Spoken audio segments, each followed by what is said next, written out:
માફી માંગુ છું. આજે મારા બેવ દીકરાઓ સામે છે એટલે મારી સામે હવે તમે ગલુડિયું બની ગયા. વારે વાહ, તે દિવસે તો બહુ મોટા સિંહ બનીને આવેલા અને આજે આવું બસ બા. મારી જ દે ને. એક જ ફૂટનું અંતર છે. મારી જ દે. નથી મારી શકતો બા, નથી મારી શકતો. મારા જણેલા છોકરાઓ આજે મારા પર હાથ ઉપાડે છે. અરે નાના હતા ને તો મેં તમને એક ચીક્યો પણ નથી ભર્યો, એક ટપલી પણ નથી કરી, અને આજે મારા જુવાન દીકરાઓ એના સસરાની સામે મારા પર હાથ ઉપાડે છે. સમજી ગઈ કે તમે મારા કોણ છો. એ ભાઈ દીકરો થઈને હું તમારા ઉપર હાથ કેવી રીતે ઉપાડી શકું? તો શું કહ્યું? આ શું કહ્યું તે હમણાં?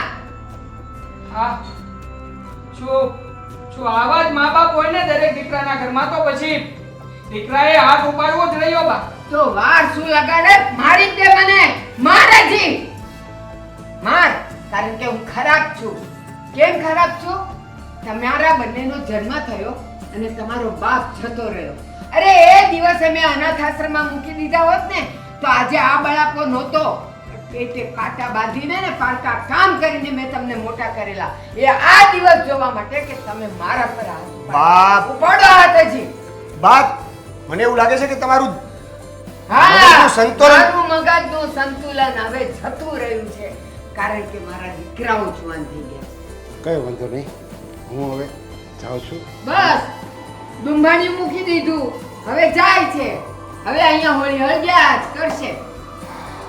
બા, તમારે અમારી સાથે ના રહેવું હોય ને તો કઈ વાંધો નહીં. અમે બંને દીકરા ઘર છોડીને જતા રહીશું. બસ તમને શાંત કરવા માટેનો આ એક જ ઉપાય છે. બસ આની સિવાય અમારી કોઈ ઉપાય સાથે નથી. અમારી સાથે ન રહેવું હોય તો એટલે હજી તમે મારા ઘરમાં રહ્યો છો, હું તમારા ઘરમાં નથી રહેતી. બા, અમે આ ઘર છોડીને જતા રહીશું. તમારા ઘરમાં નથી રહેવું અમારે. હા તો કાંઈ નહીં. અમે ફરીથી નવી શરૂઆત કરીશું. કરો. અમે બંને ભાઈઓ ભેગા રહીશું. કારણ કે નાનકા, હા, તને શું લાગે છે? કોઈ વાતમાં નહીં માને. હા હા હા, જે નિર્ણય લેવો એ લ્યો. હું બેઠી છું ત્યાં, મને આવીને કહી જાઓ. બા, મીરા ભાભી.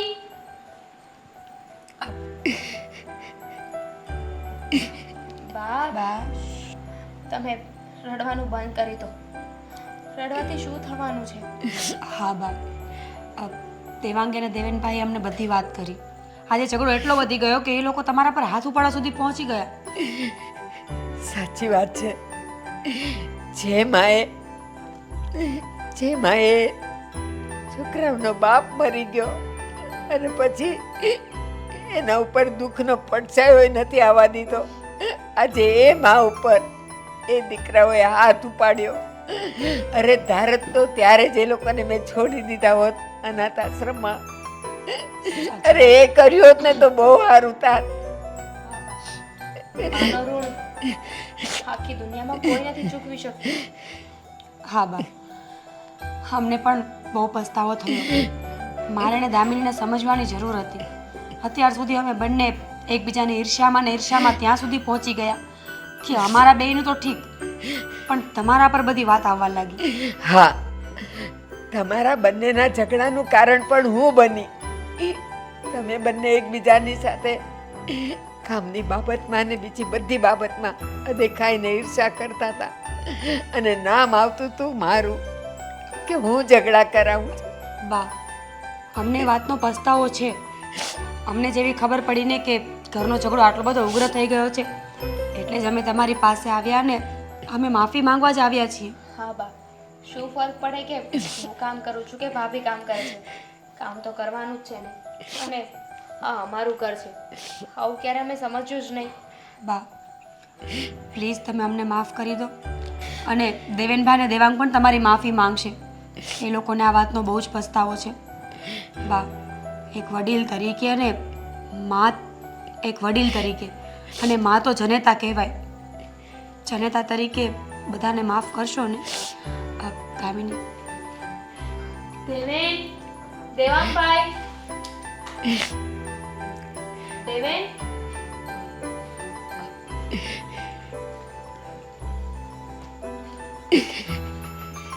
જુઓ બાપ, હકીકતમાં તો મારી ભૂલ હતી કે જ્યારે નાનકાના સસરા હતા ત્યારે તમારી સામે મેં હાથ ઉગામ્યો. એક દીકરો થઈને એક માને મારવા જતો હતો. શું કરું બા? આખરે આપણું આ ઘર છે ને, અને આ ઘરને આપણે લોકો જો સરખી રીતે નહીં ચલાવીએ તો શું થશે? અરે ઘરમાં જ્યારે જુઓ ત્યારે કંકાસ કંકાસ અને કંકાસ. અમે લોકો પણ શું કરી શકીએ? ઓફિસે હોઈએ તો કામનું ટેન્શન, ઓફિસેથી ઘરે આવીએ તો ઘરનું ટેન્શન, ઘરેથી પત્ની પાસે જઈએ તો એ લોકોની પોતાની જ વાતો હોય. કંટાળી ગયો છું હું આ ઘરમાં એકની એક વાતોની અંદર, તમારે બધાની વાતો સાંભળીને. હા બા, અમે આ ઝઘડો ન થાય એના માટેના અમે ઘણા પ્રયત્નો કર્યા. અમે બે ભાઈ મળીને ઘણા પ્લાન પણ કર્યા, પણ તમે ત્રણેય વટમાં ને વટમાં એક પણ વ્યક્તિએ ઢીલું જ ના મૂક્યું કે ભાઈ ચલો હું નહીં કઈ કરું. અમને અમારી ભૂલ સમજાઈ ગઈ છે. અમે બા પાસે માફી પણ માંગી લીધી છે અને અમારે તમારી પણ માફી માંગવી જોઈએ. હા આઈ એમ સોરી. હવે હું કોઈ દિવસ નહીં કરું. હા દેવાંગ, મને પણ પ્લીઝ માફ કરી દો.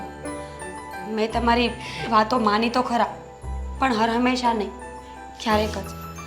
પણ જો તમારું માની હોત ને તો આજે આપણા ઘરનો આ દિવસ ક્યારેય ના આવ્યો હોત. અને ચલો, અમારી વાત પછી પહેલાં તમે બંને બાની માફી માંગો. ચલો. જુઓ બાપ, છોરું કચોરું થાય પણ માવતર કમાવતર ના થાય ને.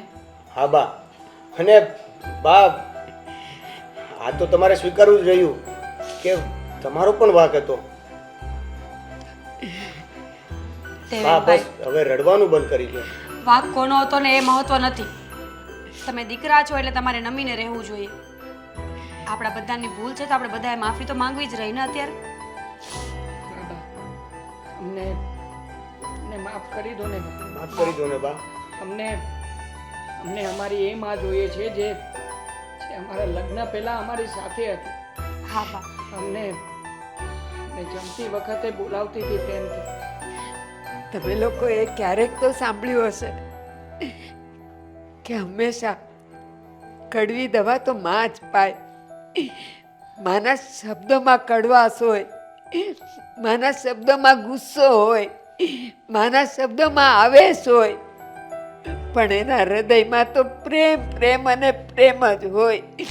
એ દીકરાઓ હોય કે વહુઓ હોય, જો દીકરાઓને કાંઈ કીધું હોય તો એને સાચે રસ્તે વાળવા માટે, અને વહુઓને કાંઈ કીધું હોય તો ઘરમાં શાંતિ રાખવા માટે. એટલે હા, તમે કીધું એમ મારો વાંક તો હતો. જો બધું મેં આ તમારું સહન કર્યું હોત તો હું સારી હતી, પણ તમને સાચે રસ્તે વાળવા અને વહુઓને શાંતિ રાખવા માટે જો મેં બે શબ્દ કીધા હોય તો તમારા ચારમાંથી કોઈનો વાંક નથી. ના બા, એવું મારો જ વાંક. બા એવું નથી. તમે જે પ્રયત્ન કરતા હતા એ ખોટો નહોતો, બસ ખાલી રીત ખોટી હતી. હા, રીત ખોટી હતી. મારા 25-26 વર્ષના દીકરાઓ પાસે બધી રીતો સાચી છે, અને આ 70 વર્ષની ડોસીની એકેય રીત સાચી નહોતી, કારણ કે એને નાનેથી મોટા કરેલા. જુઓ આવું બાપ, તો ના સંભળાવો. તમારે અમને જે સજા આપવી હોય ને તે આપી દો. કોઈ સજા નથી મારી પાસે, કોઈ સજા નથી. બસ હું મારો જ ગુનો કબૂલ કરી લઉં છું. અને હા, મોટાએ કીધું તું ને કે અમારે તમારી સાથે નથી રહેવું. જાઓ, આઝાદી છે તમને બધાને. તમે જાઓ, હું મારો રોટલો કરી લઈશ. મમ્મી નહીં બા, એવું ક્યારેય નહીં બને. જો મારી ભૂલ હતી અને ગુસ્સામાં મારાથી બોલાઈ ગયું હતું, પણ બાપ હવે હવે અમે બંને ભાઈઓ તમને છોડીને ક્યાંય નહીં જઈએ. હા બાપ, ક્યાંય નહીં જઈએ. સાચી વાત છે. જેવી રીતે માના શબ્દોમાં કડવાશ, તીખાશ અને ગુસ્સો હોય ને, બસ એવી જ રીતે દીકરાઓ અને વહુઓના શબ્દોમાં પણ એ જ હોય. બાકી તો બધાના હૃદયમાં મા માટે પ્રેમ જ હોય. મને ખબર છે મારા દીકરાઓ, મારી બંને વહુઓ, તમે ક્યારેય મારાથી જુદા નહીં થાવ, ક્યારેય નહીં. તો પછી બા તમે અમને માફ કર્યા કે નહીં? ના રે ના, માફ ક્યાં કર્યા? હોટલમાં જવાનું છે જમવા. હા તો એટલે એટલે બા પાર્ટી આપી રહ્યા છે આપણને એમ. હા, મારો પરિવાર મને મળી ગયો ને, એટલે આજે પાર્ટી કોણ આપશે?